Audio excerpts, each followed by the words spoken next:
আউযু বিল্লাহি মিনাশ শাইতানির রাজিম। বিসমিল্লাহির রহমানির রহিম। আমাদের প্রাণপ্রিয় প্রতিষ্ঠান কর্নেল অলি আহমদ বীর বিক্রম ডিগ্রি কলেজ বাজারিয়া সাতকানিয়ার সুপ্রিয় ছাত্রছাত্রীরা,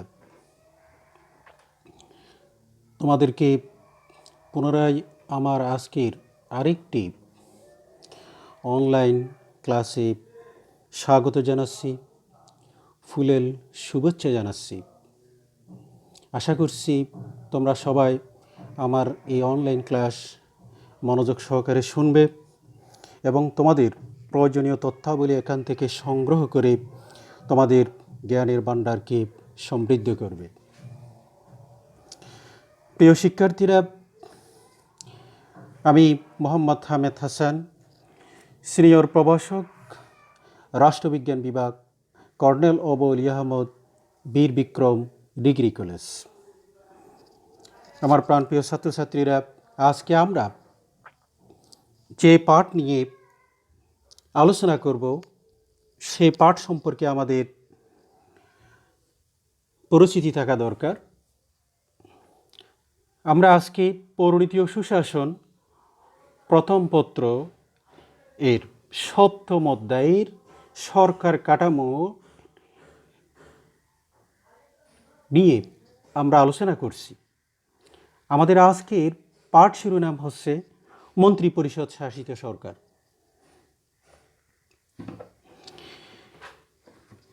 প্রিয় শিক্ষার্থীরা, আমরা জানি আধুনিক বিশ্বে যতগুলো সরকার পরিচালনার পদ্ধতি রয়েছে তার মধ্যে অন্যতম একটি জনপ্রিয় সরকার ব্যবস্থার নাম হচ্ছে মন্ত্রিপরিষদ শাসিত সরকার। বিশ্বের অধিকাংশ রাষ্ট্র মন্ত্রিপরিষদ শাসিত সরকার দ্বারাই পরিচালিত হয়। এটা বর্তমান বিশ্বে অত্যন্ত একটি জনপ্রিয় ফর্ম অব গভর্নমেন্ট, কারণ এই মন্ত্রিপরিষদ শাসিত সরকারে জনগণ তাদের আশা আকাঙ্ক্ষা, তাদের চাওয়া এবং পাওয়া পূর্ণরূপে বাস্তবায়িত করতে পারে। জনগণ তাদের মৌলিক চাহিদা সহ একটি কল্যাণমূলক রাষ্ট্রে জনগণ তাদের সকল আশা আকাঙ্ক্ষা ইত্যাদি বাস্তবায়ন এবং রাষ্ট্রের পক্ষ থেকে সকল সুযোগ সুবিধা এই সরকার ব্যবস্থায় জনগণ সবচেয়ে বেশি লাভ করে থাকে। এই কারণে আধুনিক গণতান্ত্রিক শাসন ব্যবস্থার মধ্যে সর্বোত্তম শাসন ব্যবস্থাই হলো এই মন্ত্রিপরিষদ শাসিত সরকার। এই সরকার ব্যবস্থায় সরকার জনমত দ্বারা নিয়ন্ত্রিত হয় এবং জনসাধারণের প্রতিনিধি দ্বারা পরিচালিত হয়। বর্তমানে আমরা আমাদের প্রিয় Bangladesh, Bharat, Japan, Canada, Australia এবং গ্রেট ব্রিটেন সহ বিশ্বের অধিকাংশ রাষ্ট্রেই এই মন্ত্রিপরিষদ শাসিত সরকার দ্বারা আমরা পরিচালিত হতে দেখি। প্রিয় ছাত্রছাত্রীরা, আজকের পাঠ থেকে আমরা যে বিষয়গুলো শিখতে পারব সেগুলো হলো: এক, মন্ত্রিপরিষদ শাসিত সরকারের পরিচয় আমরা জানতে পারব, মন্ত্রিপরিষদ শাসিত সরকারের বৈশিষ্ট্য বলতে পারব, মন্ত্রিপরিষদ শাসিত সরকারের গুণাবলী আমরা জানতে পারব এবং মন্ত্রিপরিষদ শাসিত সরকারের দোষ ত্রুটিসমূহ আমরা জানতে পারব। প্রিয় শিক্ষার্থীরা, আমরা এখন স্লাইডে দুইটি রাষ্ট্রের দুইজন প্রধানমন্ত্রীর প্রতিচ্ছবি আমরা দেখতে পাচ্ছি। একজন হচ্ছেন আমাদের প্রিয় মাতৃভূমি বাংলাদেশের মাননীয় প্রধানমন্ত্রী শেখ হাসিনা, আরেকজন হচ্ছেন গ্রেট ব্রিটেনের বর্তমান প্রধানমন্ত্রী বরিস জনসন। আমরা মন্ত্রিপরিষদ শাসিত সরকারের উদাহরণ হিসেবে দুইজন প্রতিনিধিকে আমরা সামনে এই জন্য আনলাম যেন আমরা মন্ত্রিপরিষদ শাসিত সরকারের সম্পর্কে আমরা বিস্তারিত জানতে পারি। এই দুইজন ব্যক্তি এবং ওনাদের দ্বারা পরিচালিত রাষ্ট্রসমূহের কার্যক্রম, কর্মকাণ্ড ইত্যাদি আমরা অবলোকন করে পর্যবেক্ষণ করে আমরা বুঝতে পারব মন্ত্রিপরিষদ শাসিত সরকারের সকল গুণাবলী এবং মন্ত্রিপরিষদ শাসিত সরকারের পক্ষ থেকে জনগণ কোন ধরনের সুযোগ সুবিধা লাভ করে এবং মন্ত্রিপরিষদ শাসিত সরকারের দ্বারা রাষ্ট্র কিভাবে পরিচালিত হয় ইত্যাদি জানতে পারবো। এই কারণে আমি মহান দুইজন ব্যক্তিকে আমাদের সামনে আমরা উপস্থাপন করলাম। প্রিয় শিক্ষার্থীরা, তার সাথে সাথে আমি একইভাবে এই দুইটি রাষ্ট্রের পার্লামেন্ট সংসদ ভবন আমি তোমাদেরকে দেখাচ্ছি। এখানে আমাদের প্রিয় বাংলাদেশের পার্লামেন্ট বা জাতীয় সংসদ আমরা দেখতে পাচ্ছি। বাম পাশে আমরা দেখতে পাচ্ছি গ্রেট ব্রিটেনের পার্লামেন্ট। এই দুটি পার্লামেন্ট থেকেই মূলত এই দুটি রাষ্ট্র পরিচালিত হয়। এই দুইটি স্থাপনায় হচ্ছে সংসদীয় সরকার পরিচালনার কেন্দ্রবিন্দু। এখান থেকে রাষ্ট্র তার যাবতীয় কার্যক্রম পরিচালনা করে। মন্ত্রিপরিষদের নিয়মিত অধিবেশনসমূহ এবং সংসদের নিয়মিত অধিবেশনসমূহ এখানেই বসে এবং এখান থেকে দেশের যাবতীয় কার্যক্রম পরিচালিত হয় এবং দেশ পরিচালনার গুরুত্বপূর্ণ সিদ্ধান্তসমূহ এখানেই পার্লামেন্ট মেম্বাররা নিয়ে থাকেন। প্রিয় শিক্ষার্থীরা, আমরা এখন জানব মন্ত্রিপরিষদ শাসিত সরকারের উদ্ভব। আমরা জানি মন্ত্রিপরিষদ শাসিত সরকারের উদ্ভব হয়েছে গ্রেট ব্রিটেনে, যা পরবর্তীকালে বিশ্বের বিভিন্ন দেশে কম বেশি ছড়িয়ে পড়ে। এই শাসন ব্যবস্থায় ক্ষমতার কেন্দ্রে আইনসভা অবস্থান করে এবং এক্ষেত্রে ক্ষমতা স্বতন্ত্রীকরণ নীতির প্রয়োগ হয় না। এখানে আইন ও শাসন বিভাগ পরস্পরের সাথে সম্পর্কিত থাকে। মন্ত্রিপরিষদ শাসিত সরকারকে এই কারণে পার্লামেন্টারি সরকার বা এই কারণে মন্ত্রিপরিষদ শাসিত সরকারকে পার্লামেন্টারি সরকার বলা হয়ে থাকে। প্রিয় শিক্ষার্থীরা, আমরা এখন মন্ত্রিপরিষদ শাসিত সরকারের পরিচয় জানব, সংজ্ঞা সম্পর্কে আমরা জানব। প্রখ্যাত দার্শনিক জেনিংস মন্ত্রিপরিষদ শাসিত সরকারের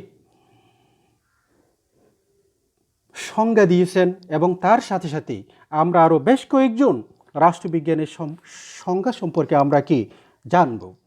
আমরা জানি যে সাধারণত যে শাসন ব্যবস্থায় শাসন সংক্রান্ত সব ক্ষমতা মন্ত্রিপরিষদের হাতে ন্যস্ত থাকে এবং মন্ত্রিপরিষদ নিজেদের যাবতীয় কাজ ও নীতি নির্ধারণের জন্য আইন পরিষদের কাছে দায়ী থাকে, তাকে আমরা মন্ত্রিপরিষদ শাসিত সরকার বলে থাকি। এই শাসন ব্যবস্থায় ক্ষমতা মন্ত্রিপরিষদের হাতে থাকে। এখানে একজন নামমাত্র শাসনতান্ত্রিক রাষ্ট্রপ্রধান থাকেন, যাকে আমরা রাষ্ট্রপতি হিসেবে জানি, যিনি মন্ত্রিপরিষদের পরামর্শক্রমে দায়িত্ব পালন করেন। প্রকৃত শাসক হল প্রধানমন্ত্রীর নেতৃত্বাধীন মন্ত্রিপরিষদ শাসিত সরকারকে সেই কারণে দায়িত্বশীল সরকারও বলা হয়ে থাকে। এখন আমরা দেখছি প্রফেসর জেনিংস বলেন পার্লামেন্টারি সরকার বলতে জনমত দ্বারা পরিচালিত সরকার ব্যবস্থাকে বোঝায়। এরপর প্রফেসর গার্ডনার বলেন যে parliamentary government is that system in which the cabinet is immediately and legally responsible to parliament. অর্থাৎ এটা এমন এক ধরনের শাসন ব্যবস্থা যেখানে মন্ত্রিপরিষদ তার রাজনৈতিক কার্যাবলীর জন্য প্রত্যক্ষ ও আইনগতভাবে আইনসভার নিকট দায়ী থাকে। প্রিয় শিক্ষার্থীরা, এরপর আমরা প্রফেসর ডাইসির সংজ্ঞা দেখছি যে তিনি বলেন মন্ত্রিপরিষদ শাসিত সরকার গড়ে ওঠে শাসন বিভাগ ও আইন বিভাগীয় ক্ষমতার একত্রীকরণের ভিত্তিতে এবং উভয়ের সামঞ্জস্য বিধান করে। সর্বশেষ আমরা আরেকজনের সংজ্ঞা আলোচনার মাধ্যমে আমরা এটা শেষ করছি। কেসি হুইয়ার বলেন যে cabinet system is that system in which the cabinet enjoys the real powers of the government and it is under the control of parliament. অর্থাৎ মন্ত্রিপরিষদ শাসিত ব্যবস্থা হলো এমন একটি ব্যবস্থা যেখানে মন্ত্রিপরিষদ সরকারের প্রকৃত ক্ষমতা উপভোগ করে এবং সংসদের নিয়ন্ত্রণাধীন থাকে। প্রিয় শিক্ষার্থীরা, আমরা এতক্ষণ পর্যন্ত মন্ত্রিপরিষদ শাসিত সরকারের বিভিন্ন দার্শনিকরা যে সংজ্ঞা প্রদান করছেন সেগুলো নিয়ে আমরা আলোচনা করলাম। আমরা এখন আলোচনা করব মন্ত্রিপরিষদ শাসিত সরকারের বৈশিষ্ট্য। মন্ত্রিপরিষদ শাসিত সরকারের অনেকগুলো বৈশিষ্ট্য রয়েছে, তার মধ্যে মাত্র কয়েকটি গুরুত্বপূর্ণ বৈশিষ্ট্য নিয়ে আমরা আলোচনা করছি। 1 নম্বর, আইনসভার প্রাধান্য। সংসদীয় বা মন্ত্রিপরিষদ শাসিত সরকার ব্যবস্থায় আইনসভা সার্বভৌম ক্ষমতার অধিকারী। আইনসভার সংখ্যাগরিষ্ঠ সদস্যদের দ্বারা সরকার গঠিত হয়। প্রধানমন্ত্রী ও মন্ত্রিসভার সদস্যগণ তাদের কাজের জন্য সংসদের কাছে দায়ী থাকেন। আইনসভার আস্থা হারালে মন্ত্রিপরিষদের পতন ঘটে। 2 নম্বর, নিয়মতান্ত্রিক রাষ্ট্রপ্রধান। সংসদীয় বা মন্ত্রিপরিষদ শাসিত সরকার ব্যবস্থায় রাষ্ট্রপতি হচ্ছেন নিয়মতান্ত্রিক রাষ্ট্রপ্রধান। প্রকৃত শাসন ক্ষমতা ন্যস্ত থাকে প্রধানমন্ত্রীর নেতৃত্বাধীন মন্ত্রিসভার হাতে। নিয়মানুসারে রাষ্ট্রপতির নামে রাষ্ট্রের শাসন কার্য পরিচালিত হয় বটে। এক্ষেত্রে রাষ্ট্রপতি প্রধানমন্ত্রীর নেতৃত্বাধীন মন্ত্রিসভার পরামর্শ অনুসারে শাসন কার্যক্রম পরিচালনা করেন। এই সরকার ব্যবস্থায় মন্ত্রিসভায় শাসন বিভাগের প্রকৃত কর্ণধার। 3 নং, প্রধানমন্ত্রীর নেতৃত্ব। সংসদীয় বা মন্ত্রিপরিষদ শাসিত সরকার ব্যবস্থায় প্রধানমন্ত্রী আইনসভার সংখ্যাগরিষ্ঠ দলের নেতা, তার নেতৃত্বে মন্ত্রিসভা গঠিত হয়। তিনি মন্ত্রিসভার সদস্য সংখ্যা নির্ধারণ করেন এবং মন্ত্রীদের মধ্যে দপ্তর বন্টন করেন। মন্ত্রীদের নিয়োগ এবং তাদের পদত্যাগের ক্ষেত্রে তার সিদ্ধান্তই হচ্ছে চূড়ান্ত। সব গুরুত্বপূর্ণ বিষয়ে মন্ত্রীগণ প্রধানমন্ত্রীর পরামর্শ ও অনুমোদন নিয়ে কাজ করেন। তিনি যে কোনো মন্ত্রীকে তার পদ থেকে অপসারণের পরামর্শ দিতে পারেন রাষ্ট্রপতিকে, অর্থাৎ মন্ত্রীদেরকে নিয়োগ এবং মন্ত্রীদেরকে তার পদ থেকে বরখাস্তের চূড়ান্ত ক্ষমতা যিনি ভোগ করেন তিনি হচ্ছেন প্রধানমন্ত্রী। 4 নং, দলীয় শাসন ব্যবস্থা। সংসদীয় বা মন্ত্রিপরিষদ শাসিত সরকার ব্যবস্থা মূলত দলীয় শাসন ব্যবস্থা। আইনসভার সংখ্যাগরিষ্ঠ দল সরকার গঠন করে, অন্য দলগুলো বিরোধী দলের ভূমিকা পালন করে থাকে। বিরোধী দলকে বিকল্প সরকার হিসেবেও অভিহিত করা হয়। সর্বশেষ, সুপরিবর্তনীয় সংবিধান। সংসদীয় বা মন্ত্রিপরিষদ শাসিত সরকার ব্যবস্থায় সংবিধান সাধারণত সুপরিবর্তনীয় হয়ে থাকে। আইনসভায় সংখ্যাগরিষ্ঠ সদস্যদের ভোটে সংবিধানের যে কোনো অংশ বা ধারাকে সহজে সংশোধন বা পরিবর্তন করা যায়। প্রিয় শিক্ষার্থীরা, আমরা এখন জানব মন্ত্রিপরিষদ শাসিত সরকারের গুণাবলীসমূহ। এখানেও আমরা মাত্র কয়েকটি গুরুত্বপূর্ণ পয়েন্ট নিয়ে আমরা আলোচনা করছি। 1 নম্বর, মন্ত্রিপরিষদ শাসিত সরকারের প্রথম গুণাবলী হচ্ছে এই ব্যবস্থায় সরকার স্বেচ্ছাচারী হতে পারে না। মন্ত্রিপরিষদ শাসিত সরকারের জনগণের নির্বাচিত প্রতিনিধিদের নিয়ে গঠিত মন্ত্রিপরিষদ হল দেশের শাসন বিভাগের প্রকৃত কর্ণধার। মন্ত্রিপরিষদ তার যাবতীয় কাজকর্মের জন্য আইনসভার কাছে দায়বদ্ধ থাকে। এই কারণে মন্ত্রিপরিষদের স্বেচ্ছাচারী হয়ে ওঠার কোনো সুযোগ থাকে না। 2 নং, নমনীয় সরকার ব্যবস্থা। মন্ত্রিপরিষদ শাসিত সরকার ব্যবস্থার অন্যতম প্রধান গুণ হলো এটি এমন একটি নমনীয় সরকার ব্যবস্থা যেখানে পরিবর্তিত পরিস্থিতির সাথে সঙ্গতি রেখে প্রশাসন বা সরকারের প্রয়োজন মাফিক রদ বদলের ব্যবস্থা রয়েছে। মন্ত্রিপরিষদ শাসিত সরকার পরিবর্তন অনেক বেশি সহজসাধ্য। 3 নং, রাজনৈতিক শিক্ষার বিস্তার লাভ ঘটে। মন্ত্রিপরিষদ শাসিত সরকারের পক্ষে কোনো সিদ্ধান্তই আইনসভাকে না জানিয়ে গ্রহণ করা সম্ভব নয়। মন্ত্রিপরিষদ শাসিত সরকারের নীতি, সরকারি কার্যক্রম এবং মুলতবি প্রস্তাব ও দৃষ্টি আকর্ষণী প্রস্তাবের মাধ্যমে বিভিন্ন সমস্যা সম্পর্কে আইনসভায় যেসব আলোচনা হয় তা গণমাধ্যম মারফত প্রসারিত হওয়ার ফলে জনগণের মধ্যে রাজনৈতিক শিক্ষার বিস্তার ঘটে। 4 নং, গুণাবলী। প্রশাসনিক স্বচ্ছতা বজায় থাকে। মন্ত্রিপরিষদ শাসিত সরকারের পক্ষে কোনো সিদ্ধান্ত আইনসভাকে না জানিয়ে গ্রহণ করা সম্ভব হয় না। যাবতীয় গুরুত্বপূর্ণ সিদ্ধান্ত আইনসভায় সবিস্তারে আলোচনা হওয়ার পর বাস্তবে রূপায়িত হয়। ফলে প্রশাসনিক স্বচ্ছতা এখানে বজায় থাকে। সর্বশেষ গুণাবলী যেটা, সেটা হলো বিরোধী দলের মর্যাদা। মন্ত্রিপরিষদ শাসিত সরকারের একটি প্রধান গুণ হলো এই ধরনের শাসন ব্যবস্থায় বিরোধী দলের পক্ষে মর্যাদা ও গুরুত্ব স্বীকৃত হয়েছে। আইনসভায় বিরোধী দলনেতা স্বতন্ত্র মর্যাদা ও সম্মানে ভূষিত হন। তাছাড়া আইনসভার অধিবেশনে সরকারের যাবতীয় নীতি ও কর্মসূচির ত্রুটি বিচ্যুতি তুলে ধরে অবাধ সমালোচনা করার অধিকার বিরোধী দলের রয়েছে। ফলে সংসদীয় গণতন্ত্র অধিকতর জনমুখী ও সাফল্যমণ্ডিত হয়ে ওঠে। প্রিয় শিক্ষার্থীরা, আমরা এখন সংক্ষেপে এই মন্ত্রিপরিষদের দোষ ত্রুটিসমূহ আলোচনা করব। মন্ত্রিপরিষদের অনেকগুলো বৈশিষ্ট্য এবং গুণাবলীর পাশাপাশি এই সরকার ব্যবস্থায় অনেকগুলো দোষ ত্রুটিও রয়েছে। তার মধ্যে আমরা মাত্র 4টি পয়েন্ট নিয়ে আমরা আলোচনা করছি। 1 নম্বর, এই ব্যবস্থায় সুষ্ঠুভাবে প্রশাসন পরিচালনার সুযোগ থাকে না। মন্ত্রিপরিষদ শাসিত সরকারের সমালোচনায় প্রথমেই বলা যায়, এখানে ক্ষমতা স্বতন্ত্রীকরণ না থাকায় মন্ত্রিপরিষদের সদস্যরা একই সাথে আইন বিভাগ ও শাসন বিভাগের প্রতিনিধি হিসেবে কাজ করায় সুষ্ঠুভাবে প্রশাসন পরিচালনার জন্য তারা যথোপযুক্ত সময় পান না। ফলে প্রশাসনের প্রতি প্রতিবন্ধকতা সৃষ্টি হয়। 2 নম্বর, নমনীয় ও দুর্বল সরকার ব্যবস্থা। মন্ত্রিপরিষদ শাসিত সরকারে পরিবর্তনশীলতা বা নমনীয়তা একটি দুর্বলতা। স্থিতিশীল ও সুদৃঢ় সরকার প্রতিষ্ঠা এক্ষেত্রে প্রায় অসম্ভব হয়ে পড়ে। 3 নং, আমলা নির্ভর সরকার। মন্ত্রিপরিষদ শাসিত সরকার পরিচালনার জন্য যে অভিজ্ঞতা ও বিশেষীকৃত দক্ষতার প্রয়োজন, অধিকাংশ মন্ত্রীর তা থাকে না। এর ফলে মন্ত্রীদের আমলা নির্ভর হতে হয়। এই কারণে সংসদীয় সরকার ব্যবস্থা আমলাতান্ত্রিক শাসন ব্যবস্থায় পর্যবসিত হয়। সর্বশেষ, দলীয় সংকীর্ণতার ঊর্ধ্বে উঠতে পারে না। মন্ত্রিপরিষদ শাসিত সরকারের অপরিহার্য অঙ্গ হল রাজনৈতিক দল ব্যবস্থা।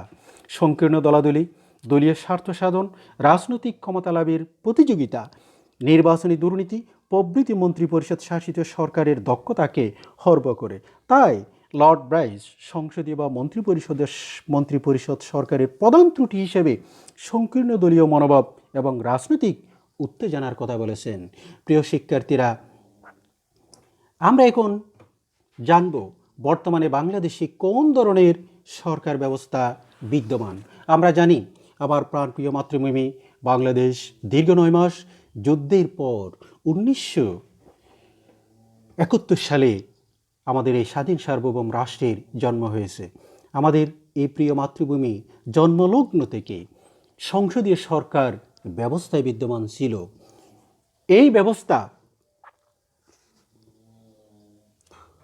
বাংলাদেশ সংবিধানের 4th সংশোধনী পর্যন্ত বিদ্যমান ছিল। অর্থাৎ বাংলাদেশের জন্মলগ্ন থেকে বঙ্গবন্ধু শেখ মুজিবুর রহমান কর্তৃক সংবিধানের 4th সংশোধনী না হওয়া পর্যন্ত আমাদের এই দেশে সংসদীয় ব্যবস্থা বিরাজমান ছিল। তিনি 4th সংশোধনীর পর বাংলাদেশে একদলীয় শাসন ব্যবস্থা কায়েম করেন বা রাষ্ট্রপতি শাসন ব্যবস্থা এখানে চালু হয়।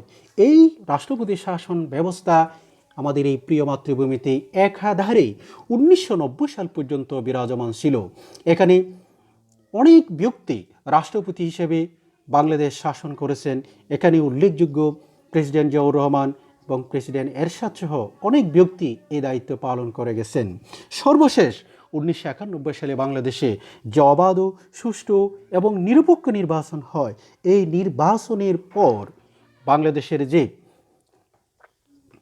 সংসদ গঠিত হয়, এই সংসদে বাংলাদেশের সকল দল মত নির্বিশেষে সবাই মিলে বাংলাদেশে পুনরায় আমাদের এই সংসদীয় ব্যবস্থা পুনরুজ্জীবন করার জন্য, পুনরায় চালু করার জন্য উদাত্ত আহ্বান জানান এবং প্রয়োজনীয় কার্যক্রম গ্রহণ করেন। এরই পরিপ্রেক্ষিতে 91 সালের পরে বিএনপির যে সরকার গঠিত হয় এবং এই সরকারের মাধ্যমে আমাদের এই দেশে পুনরায় সংসদীয় ব্যবস্থা চালু হয় এবং এই সরকার ব্যবস্থা এখনও পর্যন্ত আমাদের দেশে বিরাজমান রয়েছে। প্রিয় শিক্ষার্থীরা, আমরা এখন দেখব বাড়ির কাজ। আমরা এতক্ষণ পর্যন্ত সংসদীয় ব্যবস্থার সংজ্ঞা, সংসদীয় ব্যবস্থার উদ্ভব, সংসদীয় ব্যবস্থার বৈশিষ্ট্য, গুণাবলী এবং ত্রুটিসমূহ এবং আমাদের দেশে কোন ধরনের শাসন ব্যবস্থা বিরাজমান ইত্যাদি বিষয় সম্পর্কে আমরা জেনেছি। এই আলোচনার ভিত্তিতে, এই পাঠের ভিত্তিতে আমরা এখন আমাদের বাড়ির কাজ নেব। আজকে আমাদের বাড়ির কাজের শিরোনাম হচ্ছে, তোমার দেশে কোন ধরনের সরকার ব্যবস্থা উপযোগী বলে তুমি মনে করো, তোমার মতামত উপস্থাপন করো। প্রিয় শিক্ষার্থীরা, এই টপিক্সের উপর তোমরা গভীরভাবে চিন্তা করে তোমরা একটা অ্যাসাইনমেন্ট তৈরি করবে এবং সেটা আমাকে তোমরা দেখাবে। আমার প্রাণপ্রিয় শিক্ষার্থীরা, এতক্ষণ পর্যন্ত তোমরা যারা আমার এই ক্লাস দেখেছো, আমার এই ক্লাস যারা শুনছো এবং শুনবে, দেখবে, তাদের প্রত্যেককে আমার পক্ষ থেকে পুনরায় ফুলেল শুভেচ্ছা জানিয়ে আজকে আমি বিদায় নিচ্ছি। আশা করছি তোমরা আমার এই পাঠ থেকে অনেক গুরুত্বপূর্ণ তথ্য হয়তো সংগ্রহ করবে এবং সেগুলো তোমাদের জীবনে তোমরা বাস্তবায়ন করবে এবং নিজের জীবনকে শানিত করবে। তোমরা মানুষের মতো মানুষ হবে। তাই আমি তোমাদেরকে শেষ বিদায় দিয়ে আজকের মতো ইতি টানছি। আল্লাহ হাফেজ। আসসালামু আলাইকুম ওয়া রাহমাতুল্লাহি ওয়া বারাকাতুহু।